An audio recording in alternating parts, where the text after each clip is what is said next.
In the early 2000s, Nokia was untouchable. They owned 40% of the global phone market. Their phones were everywhere, on construction sites, in classrooms, in the pockets of millions. If you were born before 2005, your first phone was probably a Nokia. But behind the scenes, something dangerous was growing. A belief that their dominance would last forever.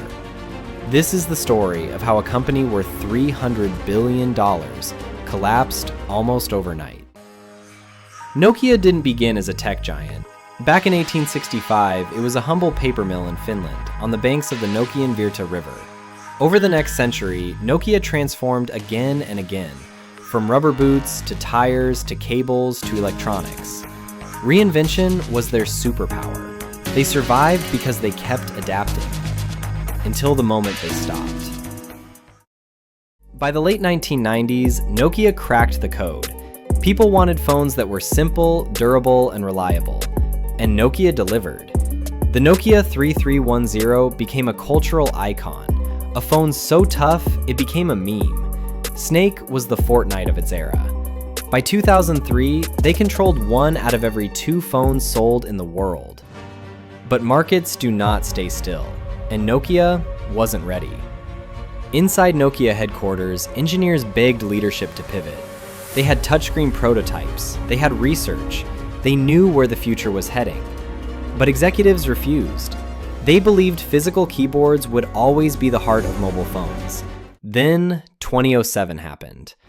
Steve Jobs walked on stage, holding a device that changed the world. The iPhone wasn't just a phone. It was a computer in your pocket, full touchscreen, no keyboard, and built for apps, the very thing Nokia underestimated the most. Nokia panicked. They rushed out the Nokia 5800, a touchscreen phone that felt outdated the moment it launched. Their biggest mistake came next. Instead of rebuilding their software from scratch, they doubled down on Symbian.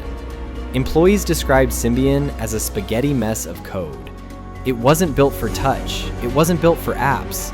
It wasn't built for the future. Meanwhile, Apple refined its software every year, and Android exploded. Free, open source, and used by every major competitor. Nokia went from king of the hill to scrambling at the bottom. Between 2007 and 2012, Nokia lost 90% of its value. Imagine being worth $300 billion and watching it disappear. In 2013, Nokia's phone division was sold to Microsoft. During the farewell meeting, Nokia's CEO stood on stage and said something now famous. "We didn't do anything wrong, but somehow we lost." But they did do something wrong.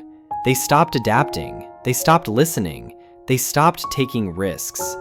Nokia didn't die because others beat them. They died because they refused to evolve. Today, Nokia still lives, not as the company many of us remember, but as a reminder. A reminder that success is never permanent. Adaptation is not optional. And the moment you believe you're too big to fail is the moment your fall begins. This is Business Archives. See you in the next story.